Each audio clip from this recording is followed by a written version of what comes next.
We're very pleased to have with us Professor Chandler, who is a fellow professor at University of Massachusetts in Lowell. She is a professor of early American history and has published articles on political movements in 18th century British North America, in early American studies, protests in the long 18th century, and the North Carolina Historical Review. She also serves on the 250th American Revolution Anniversary Commission. That is a mouthful.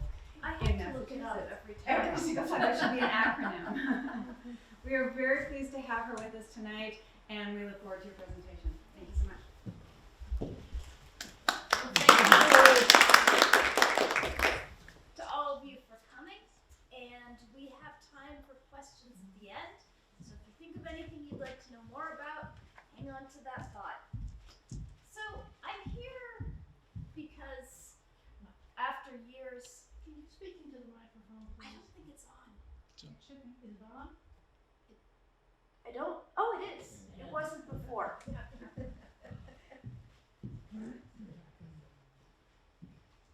So we're here because after many, many years, I have finally published a book on research I have been doing for a very long time. And I'm going to start this talk with the point where the research that led to this book started.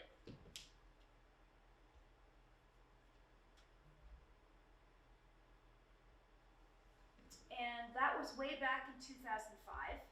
At that point in time, I was in graduate school working on a dissertation on a completely different topic.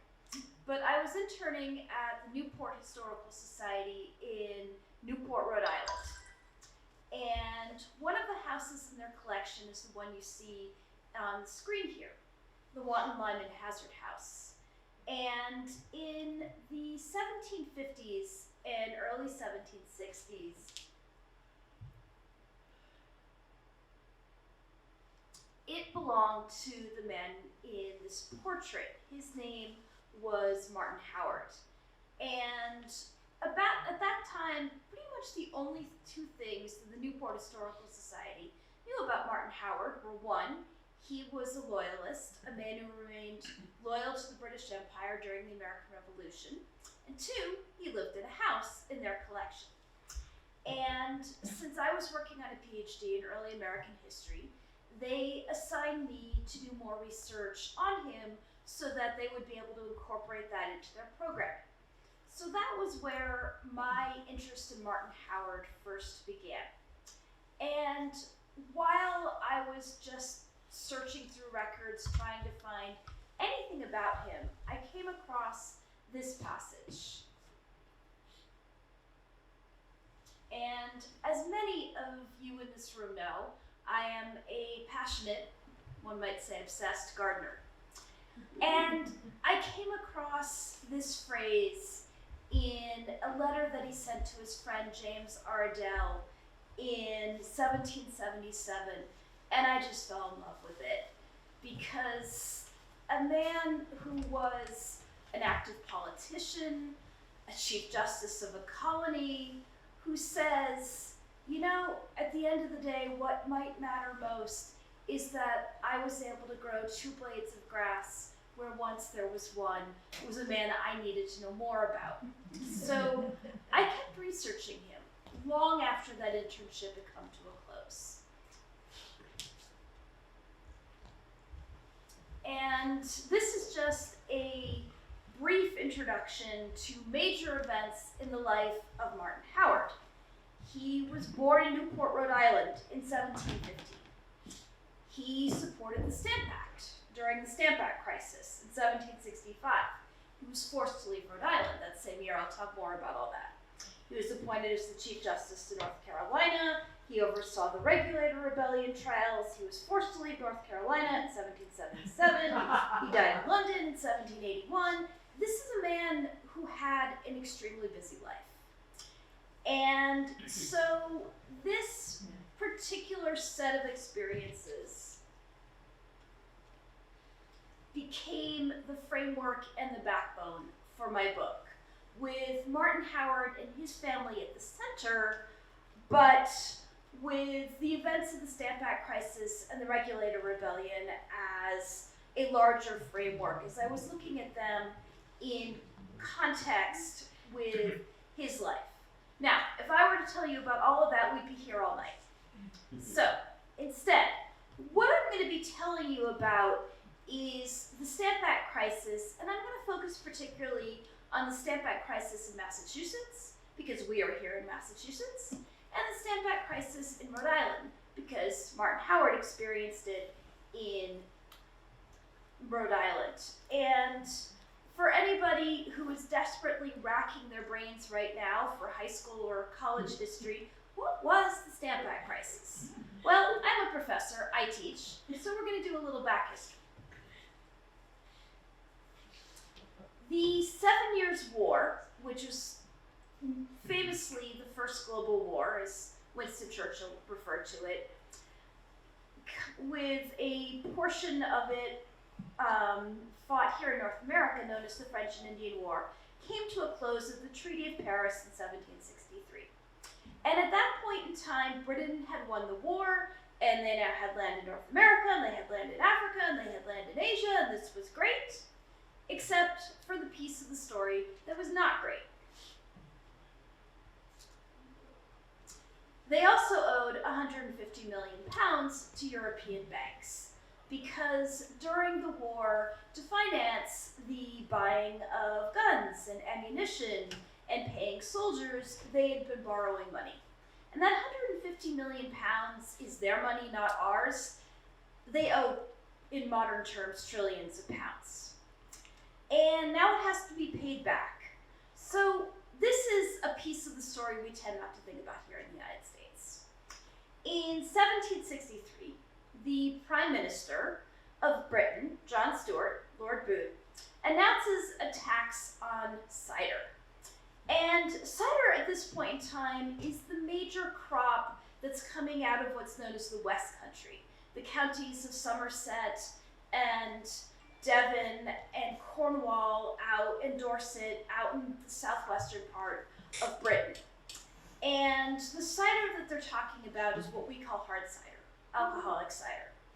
And so he announces the tax on the cider, which basically means that every single farmer in the West Country is now going to have the product that is their primary source of income taxed. They are not amused. And spend some time just looking at the details. This is a political cartoon from Britain that year, and it just gives you a sense about how angry people are. And my favorite detail in all of this, if you look really closely over on the right-hand side of the screen, you might notice there is a boot that has been tossed onto that fire. Well, the Prime Minister's name is Lord Bute. So this is a not so subtle way of saying what they would like to do to the Prime Minister of Britain. And they carry on creating other taxes on British people. And by this particular point in time, the Prime Minister has moved on to the next one. And he is really frustrated because his house gets firebombed one night. And so the Prime Ministers decide, you know what? Maybe we should try taxing some people who do not live close enough to us to firebomb their houses. Which leads to the passing of what is officially known as the Duties of the American Colonies Act, but popularly known as the Stamp Act, on March 22nd, 1765. The way the Stamp Act worked is that colonists have to pay in money for paper documents to receive an official stamp. In some cases, it looked a bit like this one here in the picture, and in this case, this is rather like getting a document notarized. A seal is pressed into the paper. In other cases, the paper was printed with the stamp already on it, so you would buy an already stamped sheet of paper, and when you're buying the paper, you're also paying the tax. And there are also a couple of cases in which it's a small bit of paper that gets pasted down. And the North Andover Historical Society, some of you may already know, has an example of one of these pasted down stamps, because this is from the Parson Barnard house. And several years ago, someone was looking at the wallpaper and took down layer upon layer upon layer, and the layer from 1765 was clearly bought by somebody who supported the British Empire, because they were willing to buy wallpaper that had the official stamp on it, which means they paid the tax on it, and they included the stamp with the wallpaper. So this gives you a sense of this. And it's all kinds of pieces of paper that are getting this stamp. Wallpaper, as I mentioned, newspapers, and this is the example I use in class. If you were graduating from Harvard, you would have your diploma. If your diploma did not get one of the stamps, your diploma would not be considered a legal document. And if your diploma is not considered a legal document, then you might as well have never gone to college in the first place. So this is going to be a problem.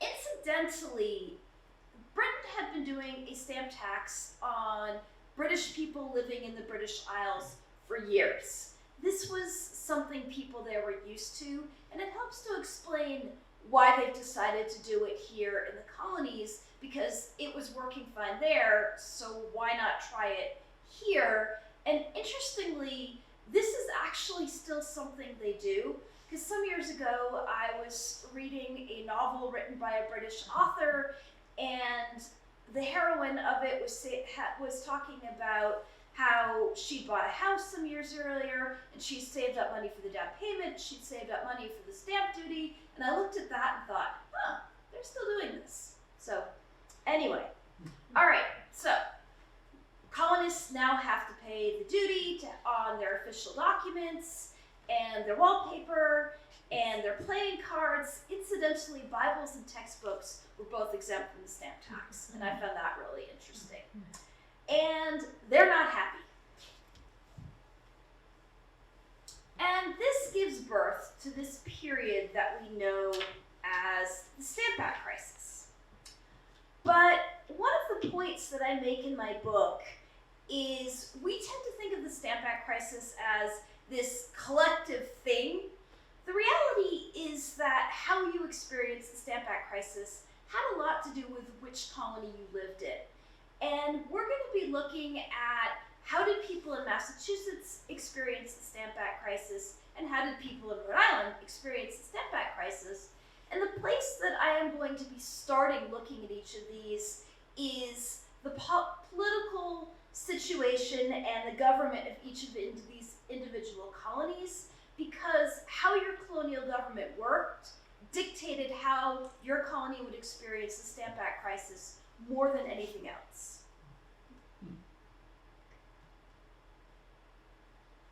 So, Massachusetts in 1765. We are a royal colony. We originally started out as what's known as a charter colony. And a charter colony means that you have an official document from the king which says you can create your own laws, you can create your own government, you can elect your own governor. And Massachusetts was no longer allowed to be a charter colony after 1690. We then became a royal colony. And if you live in a royal colony, and by 1765, almost all the British North American colonies are royal colonies. The governor is officially appointed by the crown, and the legislature is locally elected. You might notice I put in that caveat, you have to be white and male and own property to vote or run for office. So this is the situation politically in Massachusetts at that particular point in time. And once the Stamp Act is announced, the government of Massachusetts has to decide, how are we going to respond to this? Well, Governor Francis Bernard and Lieutenant Governor Thomas Hutchinson, both of whom received their appointments from the king, support the Stamp Act. By contrast, the Massachusetts House of Representatives is opposed to the Stamp Act. And this is how the Stamp Act worked, or responses to the Stamp Act worked in most of the colonies. Because you have all those royal colonies, The governors got their appointment from the king. Naturally, they're going to support the empire. The legislatures are locally elected. Not surprisingly, most of them are going to be opposed to it. And just to introduce you to some of the gentlemen here, we have Francis Bernard, we have Thomas Hutchison in the middle, and we have Andrew Oliver. And if the name Hutchinson is sounding a bit familiar, Thomas Hutchison is descended from Anne Hutchinson, who got kicked out of Massachusetts in 1636. So he is a person who was appointed by the crown, but is very much from New England. And as tensions start to rise in Massachusetts, you have the emergence of the group known as the Loyal Nine. And this is a group of 9 men who are starting to agitate against the Stamp Act. And in that same year, the House of Representatives in Massachusetts invited other colonies to send delegates to a meeting in New York to discuss the Stamp Act, June 8th of 1765. I'll talk more about that meeting later on. And over time, the Loyal Nine expanded into the better known Sons of Liberty. And this is a group who organized chapters throughout the colonies early in the summer of 1765. So you have Sons of Liberty in Massachusetts, and you have Sons of Liberty in Rhode Island and Connecticut, and so on down the eastern seaboard.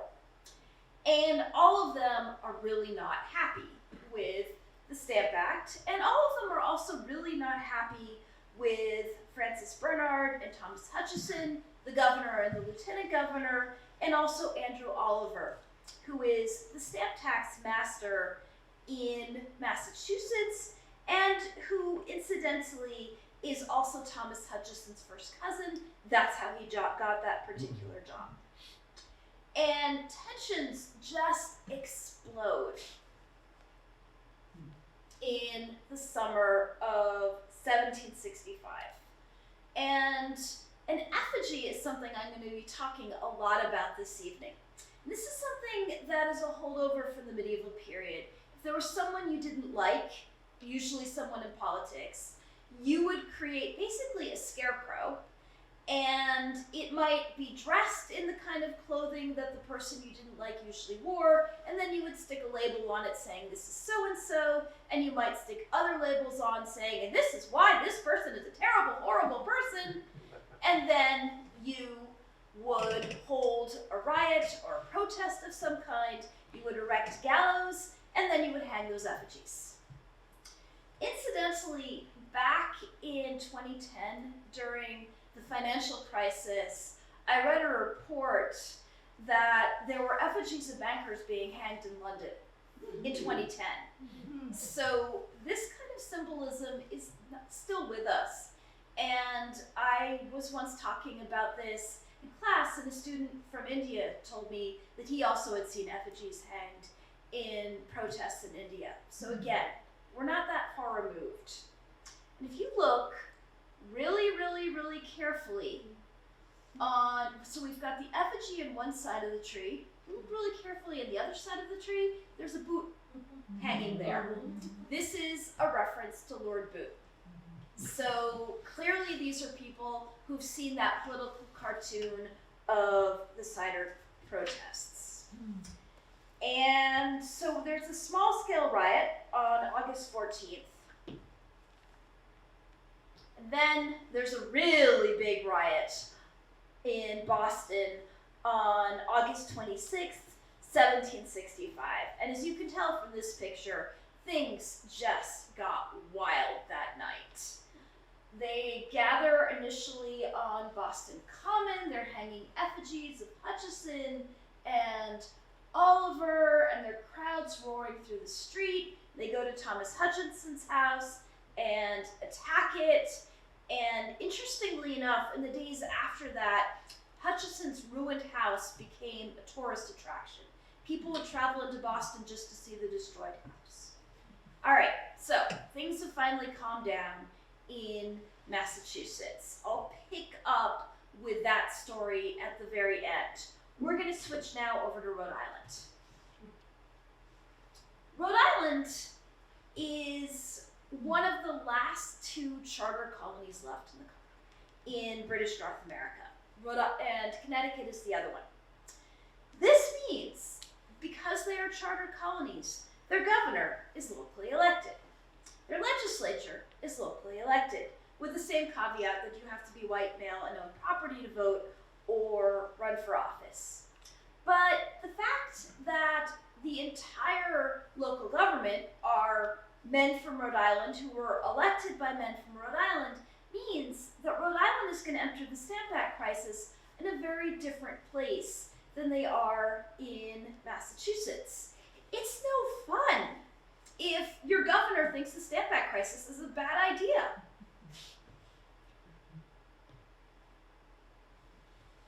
But, conveniently, for Sons of Liberty wishing to make lots and lots of noise, there is a group of people in Rhode Island who are civilians who support the Stamp Act, who they can target.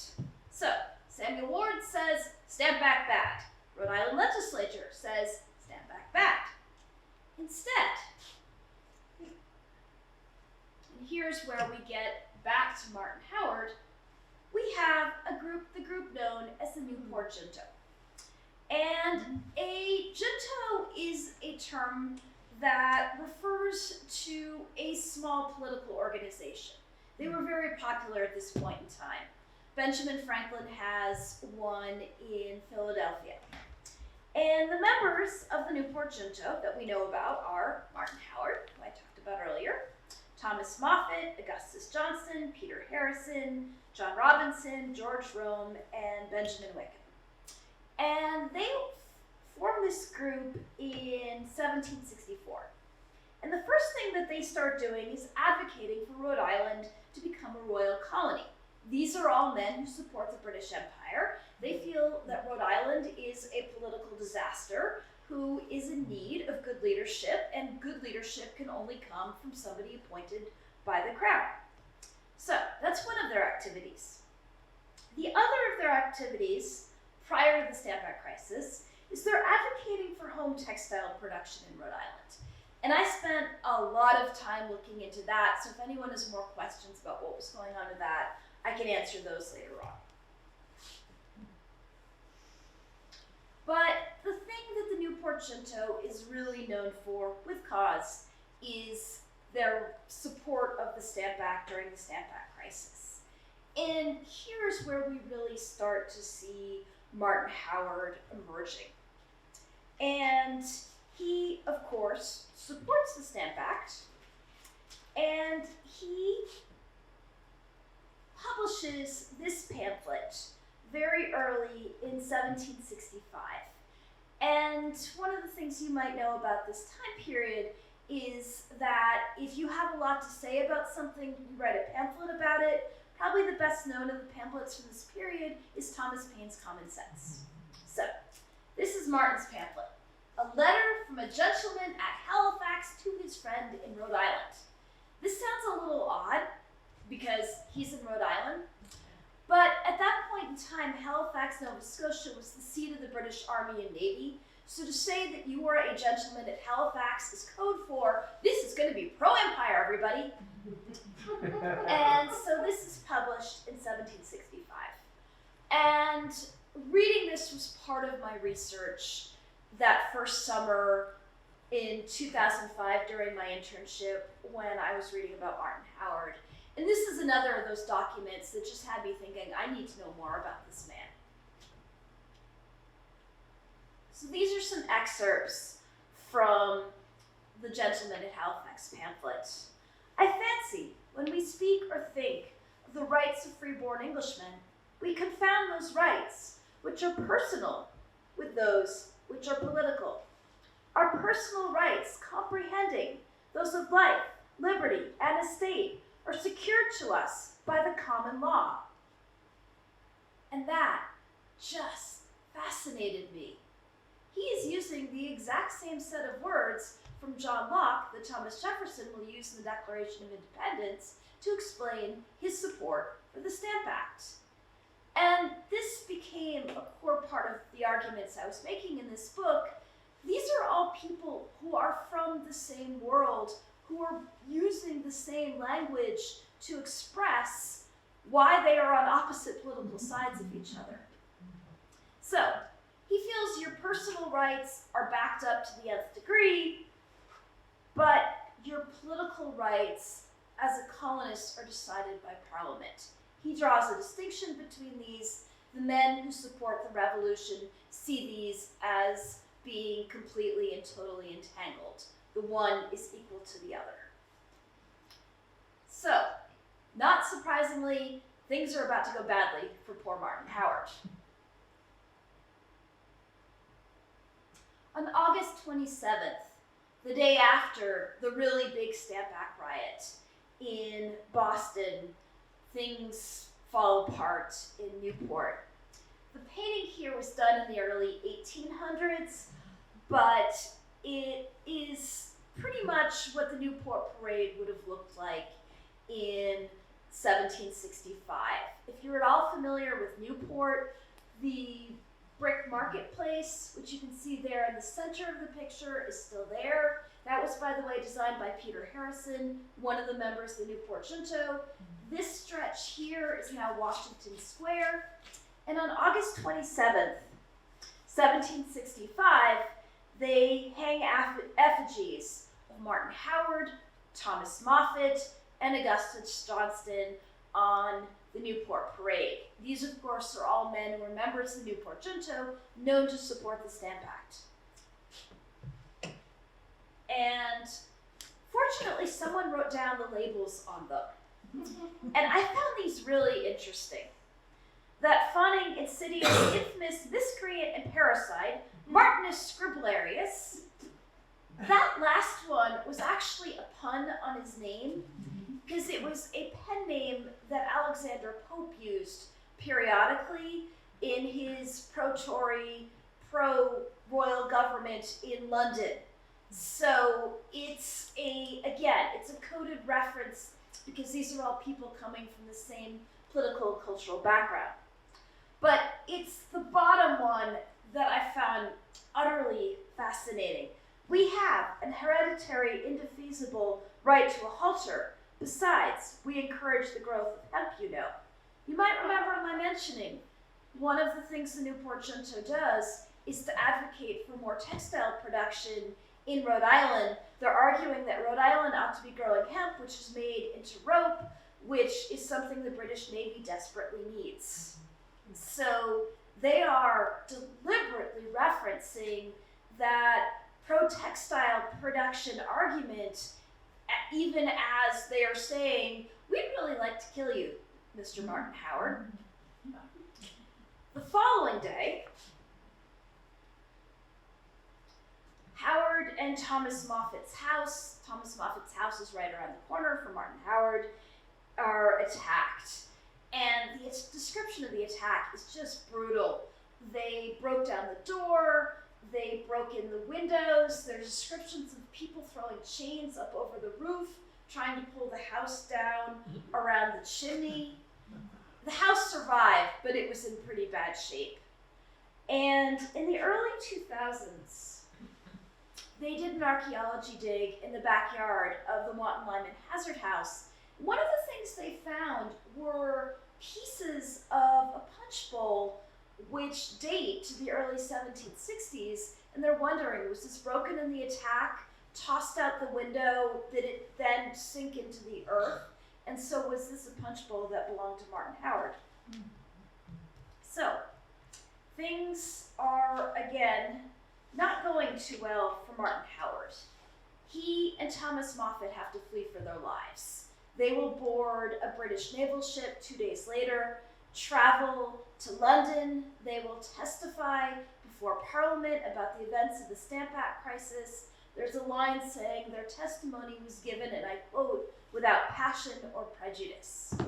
So, the Stamp Act crisis is now over for Martin Howard. He is in London. He will eventually return to the colonies with an appointment as the Chief Justice of North Carolina. So that is where the North Carolina bit comes into the story. Now, I mentioned a while back that mass Massachusetts sends out an invitation to the other colonies. We need to talk about the Stamp Act. This eventually becomes the Stamp Act Congress, which met in New York in October of 1765. There were delegates from Massachusetts, Rhode Island, Connecticut, New York, Pennsylvania, New Jersey, Delaware, Maryland, and South Carolina. And they issued their Declaration of Rights and Grievances, which includes the first use of the statement, no taxation without representation. And in 1766, Parliament will repeal the Stamp Act. And this is another of the political cartoons from this period. And this is celebrating. Yeah, it's a group of parliamentary ministers, and there's one of them holding the little coffin. This is something that really troubles my students.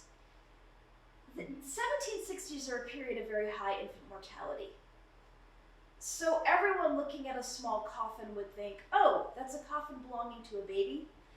They're burying the Baby Stamp Act because it got repealed before it was even a year old.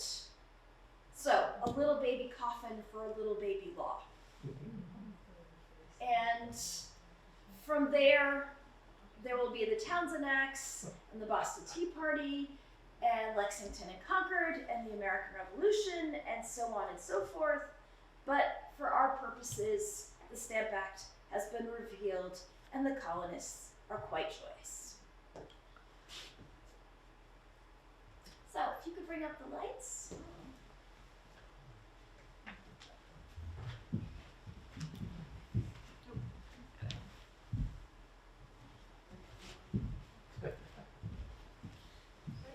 And I am happy to answer questions. Janet. I have some questions. How much were they actually charging? I mean, I'm just curious, like, how big a penalty the Stamp Act was. It's a couple pennies. It was a couple of pennies. Yeah, So and it's more a principal thing versus. It's more of a principal thing, possible. yes. And why did it only last a year? I mean, yes, there were rebellions, but I'm kind of surprised that they gave up on it so soon. That's one of the questions I have, is why Parliament abandons it so quickly. And this actually happens over and over and over and over again, because prior to the Stamp Act is the Sugar Act, and they bailed on that in 6 months. And the sense I have is they're just trying to find something that the colonists will pay taxes on, because the Sugar Act gets repealed in 6 months. Stamp Act gets repealed in a year. The next one that comes along is the Townshend Act. The Townshend Act is a throw everything at the wall and see what sticks. Because we think of the Townshend Act in relation to tea, but it also taxed glass and cloth and lead and paper and paint, thank you. So it's something, surely, and obviously that one is also a disaster. But the other thing to keep in mind is there are actually several there are several members of Parliament who advocate against the Stamp Act, who thought it was a bad idea. So there's news of violence coming out of the colonies, plus there's that small groundswell of members of Parliament saying, no, this is a bad idea. And those are the things that lead to it coming to a close. Another thing I find interesting is Benjamin Franklin testifies before Parliament about what a bad idea the Stamp Act was. One of the things he says is the colonies will not pay taxes that are what he calls internal taxes. So the Stamp Act is presented as an internal tax because it's getting created on stuff that is created within the colonies. The Sugar Act is seen as an internal tax because sugar comes from other British colonies. And Benjamin Franklin says, well, they would pay taxes on external goods, things that are getting imported in.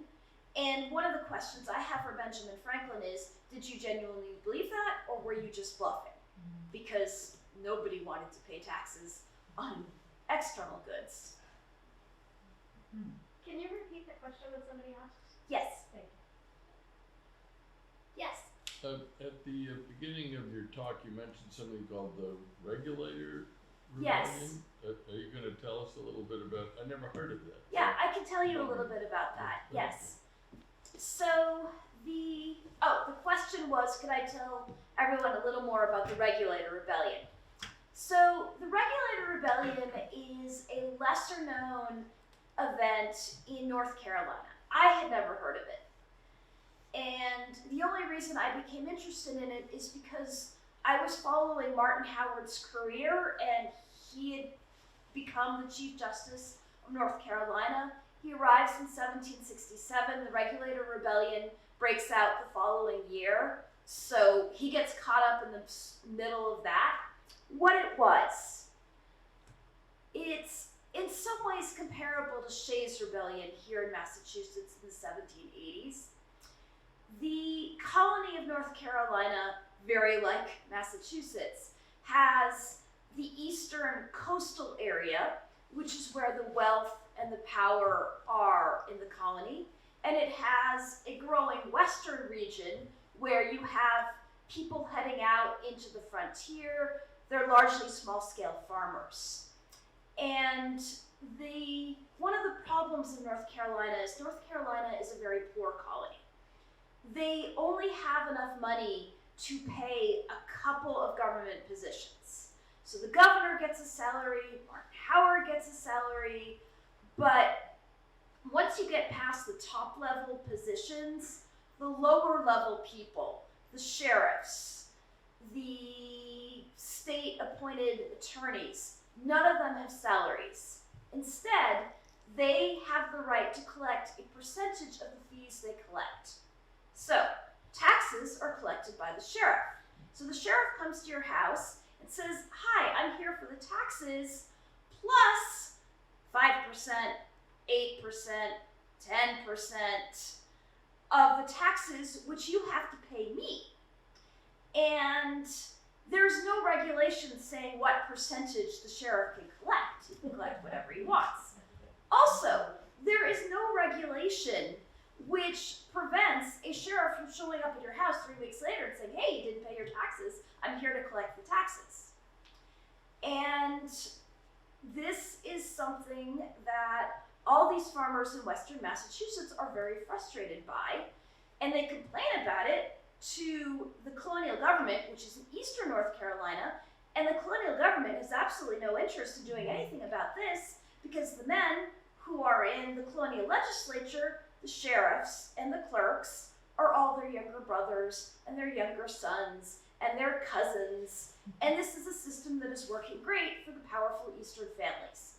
So this is why you have this group of North Carolina colonists from what was then Western North Carolina is now Central North Carolina, who will start rebelling in 1768 because they are frustrated with the colonial government, and I really want to stress they are frustrated with the colonial government. This is not the first battle of the American Revolution. If you watch Outlander, it is not the first battle of the American Revolution. They've got to get that into their heads. Anyway, so this is a tension going on in North Carolina. He's the Chief Justice. The regulators start protesting. The regulators are put on trial. Martin Howard oversees a lot of the trials. The thing I found most interesting about Martin Howard and the Regulator Rebellion is the regulators had an enormous amount of respect for them. They felt that he treated them fairly. I think what's going on with that is he's not from North Carolina. The associate justices are both from those wealthy eastern North Carolina families. They have no interest in changing the system.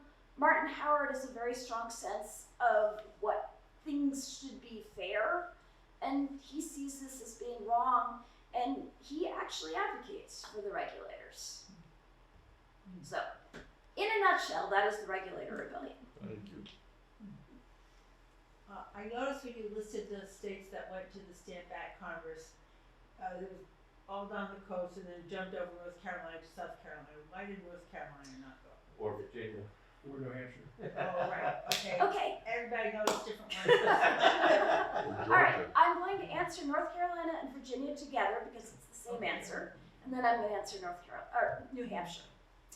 The reason why Virginia and North Carolina do not send delegates is the delegates are elected in the local legislature, but the governor of Virginia and the governor of North Carolina had prorogued or basically canceled the Virginia legislature so they couldn't vote to send delegates to the Stamp Act Congress.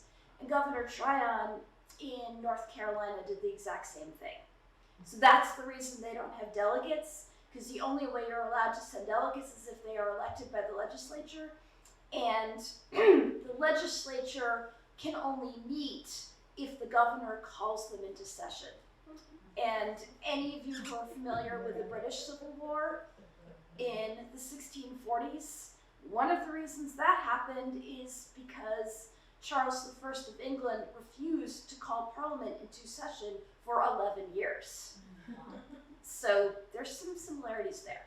New Hampshire doesn't send anyone because the only money that's really made in New Hampshire is either commerce or by cutting down trees, which are made into masts for the Royal Navy, and they really don't want to get involved because they are okay with paying the taxes because they want to be on the good side of the British Empire. And given New Hampshire's current relationship with taxes, I find this very entertaining. Figure that. So I'm Yes. curious about the Cider Act. Did that ever get enacted here, or is it only in Britain? It didn't. Why is that? There's two answers. Well, three. It didn't. There's not enough hard cider being created here. There's not enough being created here that if you tax it, you make any money on it. It is not a major industry the way it was in the West Country at this time period. However, when I first started talking about the regulator rebellion, I made the comment that there's some similarities between it and Shays' Rebellion here in Massachusetts in 1786-87. In 1794, there will be a whiskey rebellion because Alexander Hamilton starts taxing whiskey.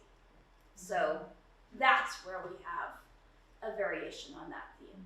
Well, both molasses would be our variation. Cider Yes. is home consumption.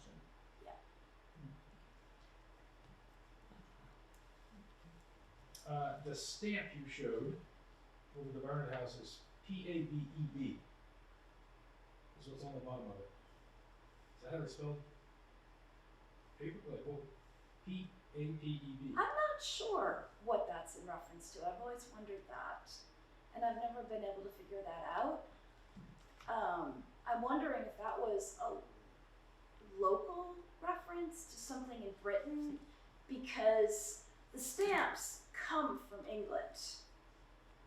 So I'm wondering if that is a reference to whoever created it in Britain. I don't actually know.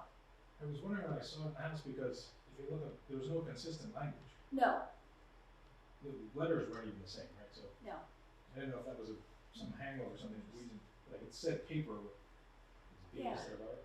Yeah, my best guess is it's a reference to whoever created it in Britain when the wallpaper is shipped over here, but I don't know. Yes. The subtitle of your book is Identity and something. Identity and I can go back. Identity and Rebellion in Pre-Revolutionary America.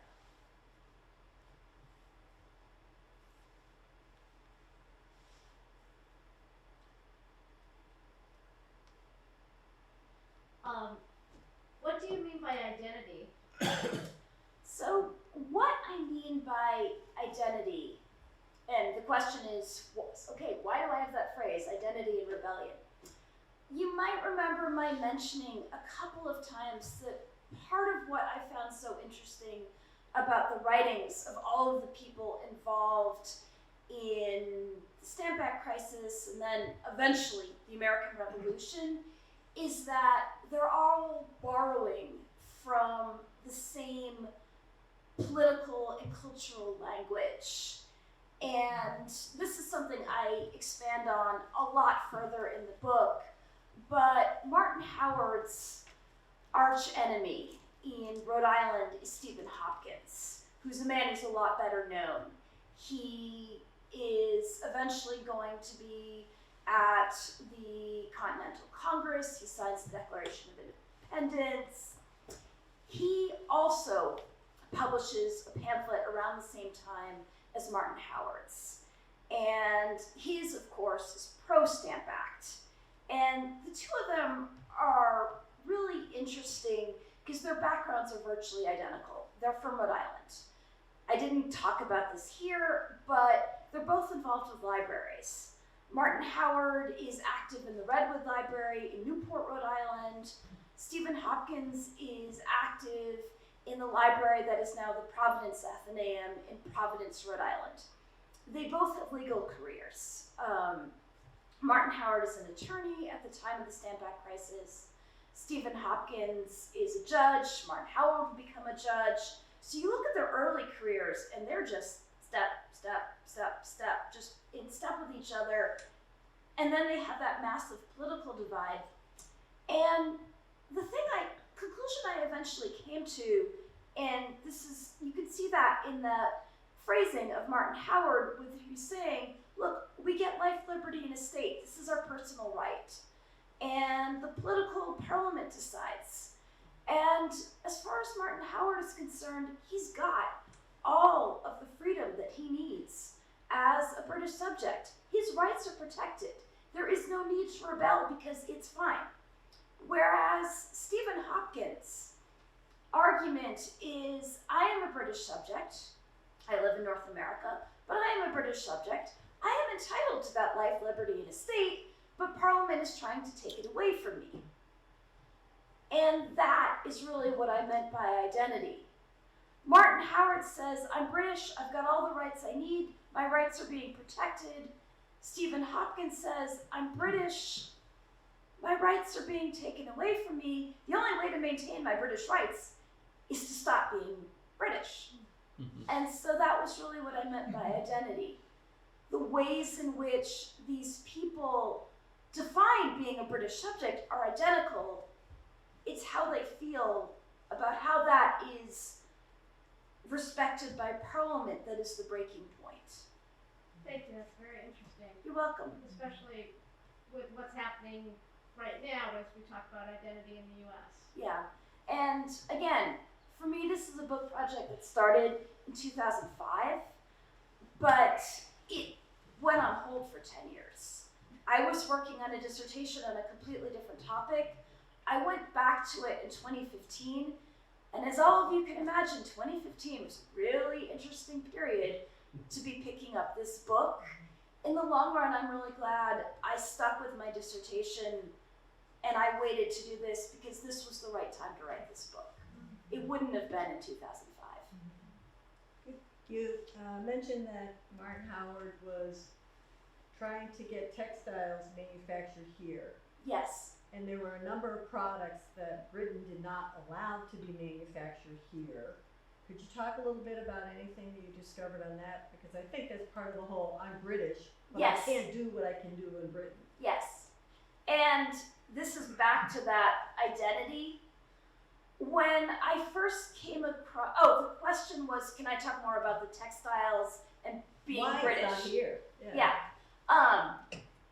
So when I first was looking into Martin Howard and the Newport Show, and they're arguing for home textile production, and I immediately thought, wait a minute, I thought the Patriots did that. All those spinning bees, all those colonial women making the homespun.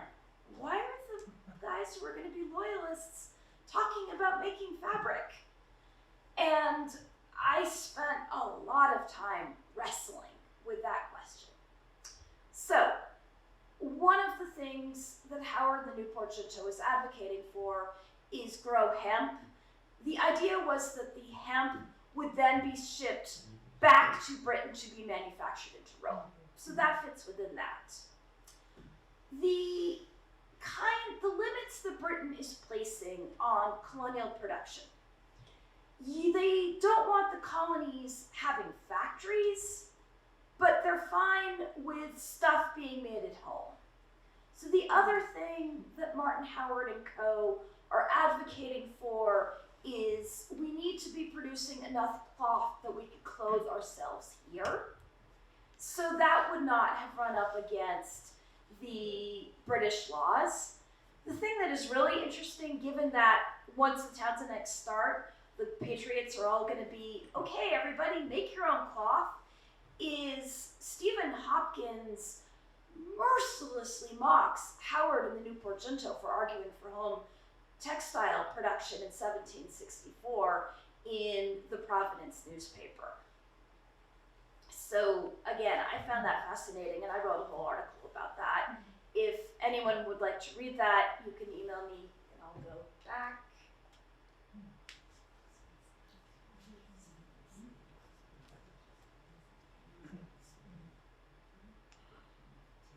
There, so if anyone wants to read more than you ever wanted to know about textiles in Rhode Island, email me and I'd be happy to send you that article. Abby, is it Abigail underscore It Chandler? is Abigail_Chandler@uml.edu. And I also have cards with that written on it if that would be helpful.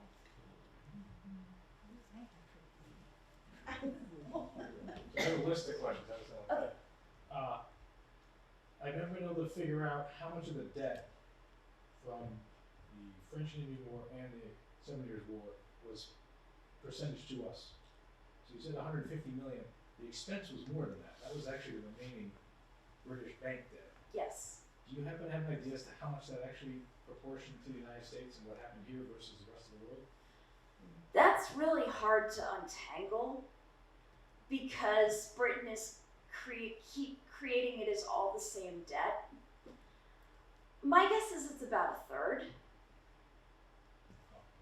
give or take. So 50 million pounds is still an That's a awful lot lot of of money. stamps. That's a lot of stamps, yes. In one of the cartoons, there was a topless lady in the corner. Do you happen to know what that meant? The Jack Blue thing. The first Rhodesia. Yeah, I saw that too. That seems a little It's the symbol of England. require an that's great. explanation. It's Queen Rhodesia. Yes, it is. There it is. Go back. I'm just bringing it up. Okay. Yes. North Britain? Why is she topless then? It's very common to have the women who represent a nation be partially clothed. You could write a dissertation on why that is.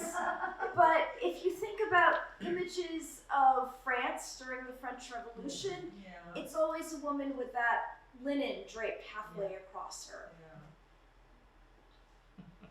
So like a mother giving birth to a nation or something? Yes, So she's Yes. representing Great Britain? she is representing Great Britain. Yes. The charter colony wanted to become a royal. Oops, sorry. Possibly to be looted and pillaged. Also possibly to be looted and pillaged, yeah. The charter colony wanted to become a royal colony. Do you know legally why or legally what changed? So which colony specifically are Well, you it started referring as a charter, and Okay. it became a royal.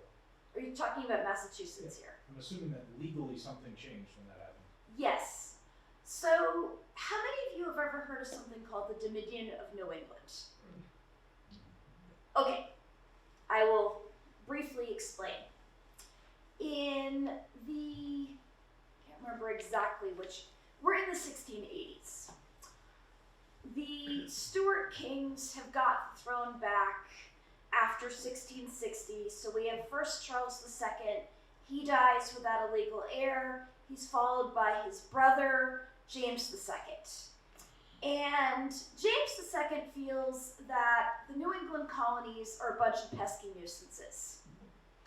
And fair enough from the perspective of James II, his father's head was his father, Charles I, was beheaded by Puritans in England. Well, who founded most of the the New England colonies? Puritans. Also, and this is an ongoing issue, the British colonies in North America are a nightmare to govern because each individual colony has its own individual relationship with the crown. So, it's like dealing with multiple little countries within your own country.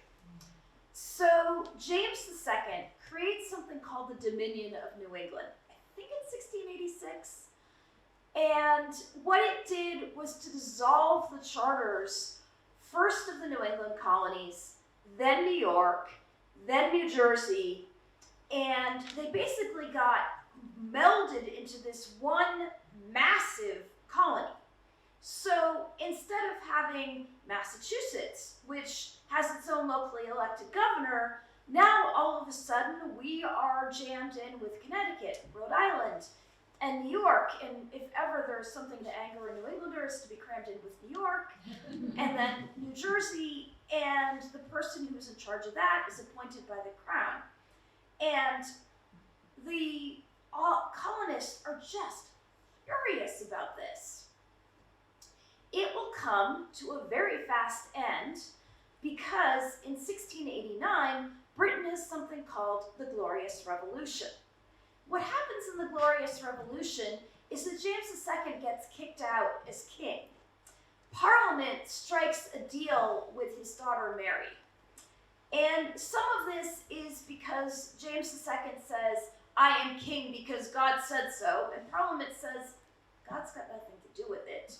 Also, James II, it's a question as to how much of a Catholic he is. Is he a full-blown Catholic who's pretending to be Protestant because he's the King of England?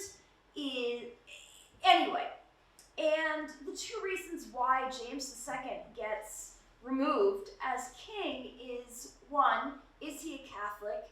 Two, he says he's here because God said so, and he wants to be an absolute monarch, and he doesn't want Parliament. Parliament strikes a deal with his daughter Mary. She is a Protestant. She is married to William, Prince of Orange, in the Netherlands.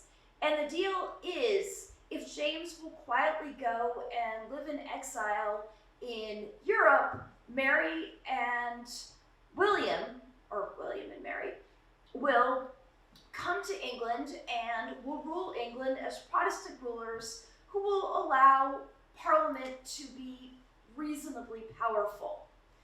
James II is out, and the colonists here rebel against Edmund Andros, who's the governor of the Dominion of New England.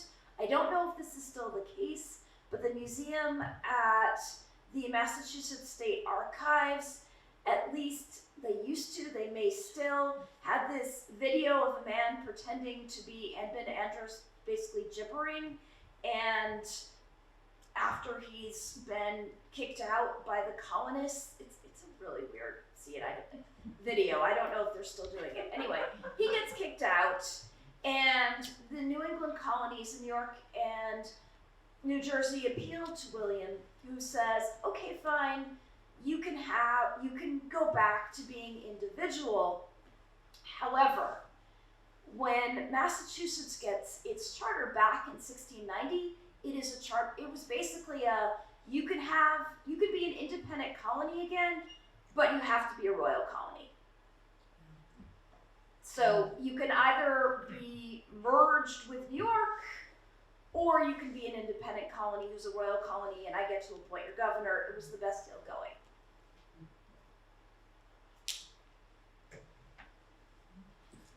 Well, I hope you'll all join me in giving I can a answer warm more round later. of applause to Abby.